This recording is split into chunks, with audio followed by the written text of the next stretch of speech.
The reason people do not move forward in this business, and how many of you have people that should just get it? If you do, say aye. They should just make that decision and do it, but they're just not. If you would, say aye.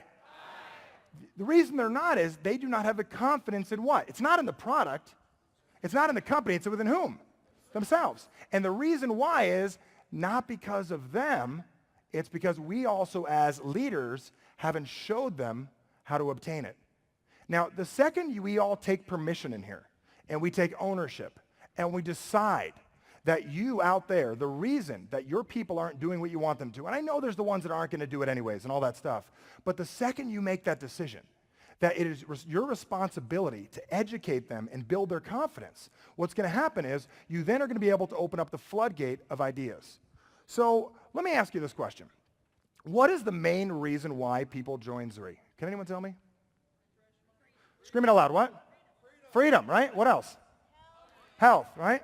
Now, money. Now, what I'm going to teach you is twofold here right now. Why people join and how to get people to start chasing you instead of you chasing them. Does that sound good? Yes. Now, here's what it is.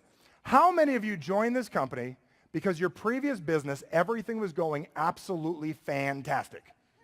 Your boss just gave you a $4 million raise, you had total significance at work, and you felt totally alive. Anyone? How many of you, raise your hands if this is true, joined this business because something was missing in your life? Raise your hand. Look around the room. How many of you joined this business because you weren't making enough money? Raise your hand. How many of you joined this business because, you weren't getting enough significance from other people? The last ribbon you got was tug of war when you were 5, right? I know for an absolute fact the reason why people aren't getting the results in this business is we haven't realized the simple fact. The reason people join this business is not just to get healthier, is because they have a challenge with their health or a challenge with their wealth. You have to understand that I learned this years ago, that the number one reason why people join this business is because, and I'll share with you the emotional path to success here right now, is that people are in a level called despair. How many of you have ever met somebody who had a problem? How many of you have friends that like to call you and tell you their problems? How many of you would like them to find a new friend to call? Okay, good. Now, why I'm bringing this up is that we all start at the level of despair. Every new IE. Anybody only a week in the business? Hold on tight to that one. Okay, and you too, sir. Hold on to each other. Because when you first start the business, before someone shares it with you in a conference call, a meeting, you get that buddy phone call from a friend that says, you got to check this out. What happens is you're always at the level of despair in life where things aren't working out. Then what happens is the second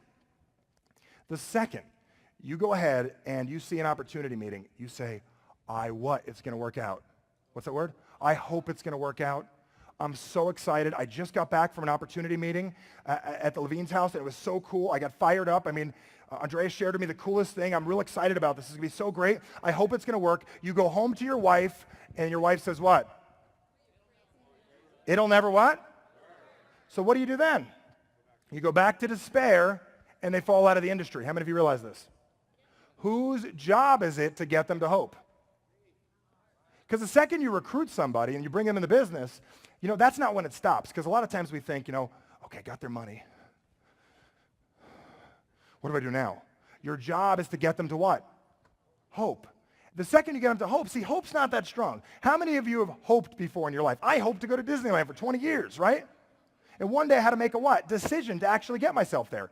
So the key is we got to get from despair to hope to the magic word afterwards, which is belief.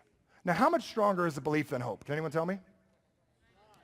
Way stronger, right? There's hope, there's belief.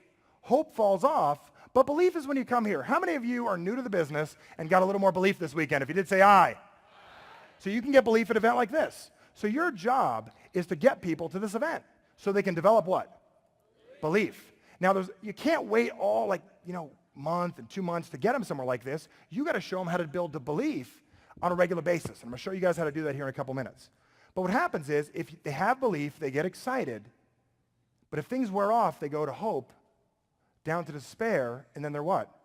Gone out of the business. So our outcomes as leaders is to assist people to get from despair to hope to belief. And what do we got to get them to believe in? The products, right?